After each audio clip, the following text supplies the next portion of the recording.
Sanjay Patel joins me now. He is Justice Democrat running in Florida's 8th District. That means he is uncorrupted, does not take corporate PAC money.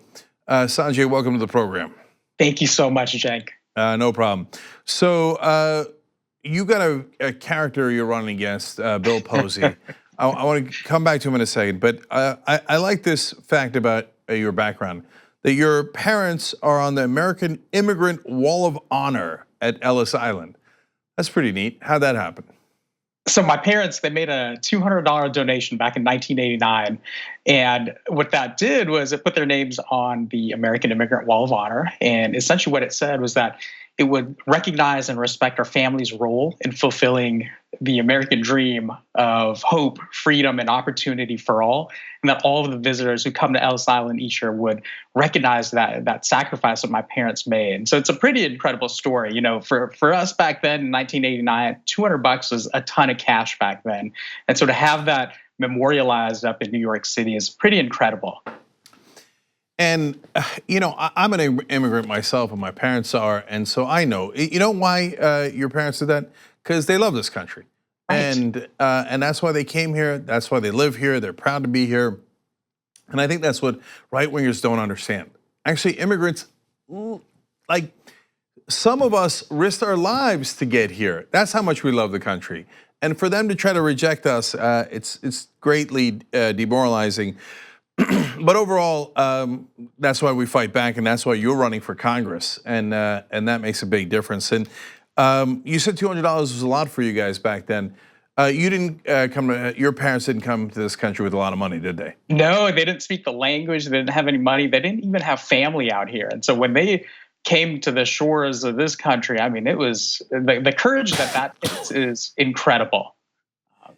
To start from nothing and to build up. My dad has a high school diploma. My mom wasn't actually allowed to get hers from her family. And so they raised 4 kids who eventually all went to college, got degrees, and went on to successful careers. It is the story of the American dream. It's what's possible in this country. And I wanted to point that out because now Donald Trump talks about, and the Republicans do, well, we don't want to let these immigrants in. They're poor, and you know, they're coming here to try to take our resources, right? Or maybe they could be productive members of society like the Patels and actually add to the country rather than taking away resources. And I believe on the Statue of Liberty where your parents came in, it says, give me your poor, your tired, the wretched masses, etc. And I think they've forgotten that completely. So now let's turn to your opponent, Bill Posey. So he apparently thinks that the last president was an immigrant of sorts. So what's his theory on Barack Obama? So he wasn't convinced that President Barack Obama was born here in the United States. And so he proposed a bill that eventually said, you know, we need to force everyone to show their birth certificates. And you can see the current president ran with it as well. And so he was the originating source of that just ridiculous bill. So I guess he would get the claim that he was Trump before Trump. Yes. That's a claim that some have made, but Posey might actually have lived up to it. He's the original lunatic conspiracy theorist. So congratulations, Bill Posey. It was not just opposed to Barack Obama's personhood, humanity, citizenship. He's also opposed to his Affordable Care Act, let alone Medicare for all, of course, right? But does he actually argue that the healthcare system in the country was better before Obamacare? He does. He says that before Obamacare, when nearly 50 million Americans didn't have any kind of health insurance, that healthcare was better in this country at that time. And so it's complete madness. He's voted against, he's tried to repeal that time and again. Every time it's come up, he's actually voted to repeal it. And this last go around, it didn't go far enough. He's part of the Freedom Caucus. And so when Trump tried to push that bill through, it wasn't too extreme enough. And so he opposed that. I asked him point blank in one of our debates, you know, who gets to decide who gets healthcare in this country? Is it based on wealth? And he wouldn't really answer the question. Because the answer is yes. He thought it was a good system because he and his rich friends can have any health care they want, and the 50 million people that don't have health care are not his friends, and they're not his donors. So he doesn't care. He just doesn't care. But they are his constituents, and unfortunately, that's not how they get elected. Though they get elected by raising a lot of money from rich people and then doing their bidding in corporations as well. So, but I'm not done with Posey yet because this guy's really out of this planet. He apparently thought that Khashoggi's death received too much media coverage.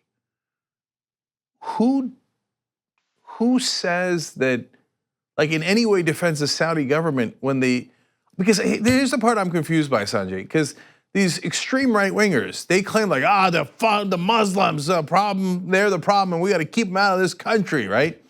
Well, that's the most fundamentalist Muslim government on the planet, Saudi Arabia, that just beheaded and dismembered a Washington Post journalist, and this guy is in essence defending them. It's insane. And then he went as far as to say, well, what about the thousands of Christians that have been killed in that part of the world? And so it's just, yeah, that's also bad. That's also bad, right? That's not complicated. That's bad. Dismembering Khashoggi, also bad. The question isn't, are we concerned about the Christians? Of course we are. The question is, why aren't you concerned about Khashoggi? What a, man, it is, their hypocrisy knows no bounds. I'm not done with him yet, one more. Okay, so he says that Congress should man up and pay for the wall. Sanjay, I don't know if you asked him in the debates. I don't know if he's ever answered this question, but I thought Mexico was supposed to pay for it. So why doesn't Trump and Posey man up and get it from Mexico like they said they were going to? Well, what's even just more bizarre, in the last debate, what he said was that he would essentially start a GoFundMe, let American citizens donate to build that wall. This is complete insanity. Yeah, look, I was told 1,000 times Mexico would pay for it. We all heard it with our own ears. So now doing a GoFundMe for the wall, I mean, it's, again, totally preposterous. So how red is this district? It must be really red for them to just abide by this lunatic as their congressman in the past. We are very conservative over here, absolutely. What part of Florida is this, Sanjay? This is the central coast. So if you go an hour due east of Orlando, this is towards Cape Canaveral, Cocoa Beach, Vero Beach. So it's just along the Atlantic side. So Brevard County, Indian River County, and a portion of Orange County make up the district. Yeah, with a guy like Posey as the congressman, you got to figure. That's why I figured that it's in the past has been very red. So what's your strategy for winning in a district that red? So a lot of the issues that we're focused on, and we're very progressive, but the impact, it doesn't matter what party you are. So when we talk about the environment, for example, we had red tide reach our shores recently. And so we had, just a 25-mile stretch, which we normally don't have, of dead fish. So I was out there last week cleaning up a lot of this.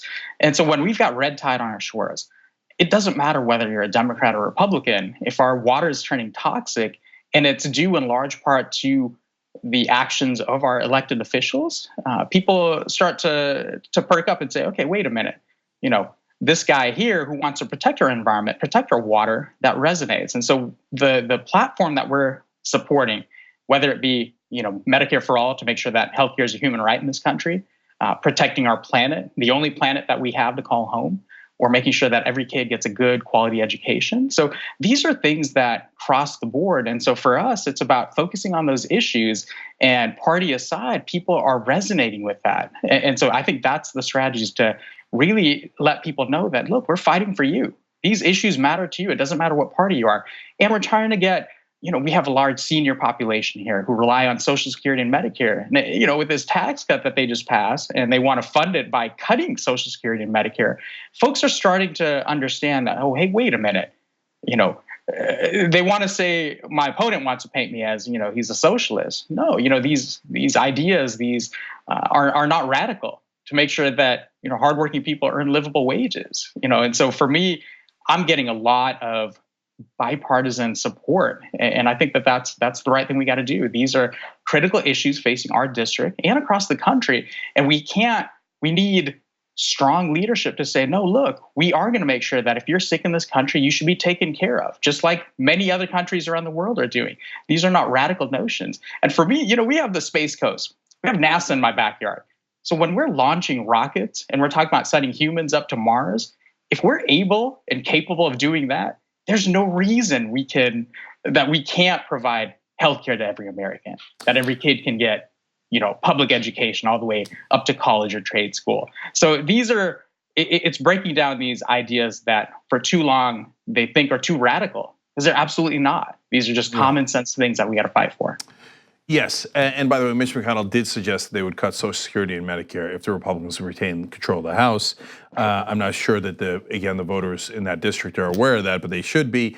VoteSanjayPatel.com is the website to donate and volunteer is very important, because Sanjay is not taking any corporate PAC money, so small donors and volunteers make all the difference. And the two bodies of water that might put Sanjay in office are a red tide and a blue wave. So thank you for joining us, Sanjay. Really appreciate it, and good luck a week from now. Thank you so much. I really appreciate it.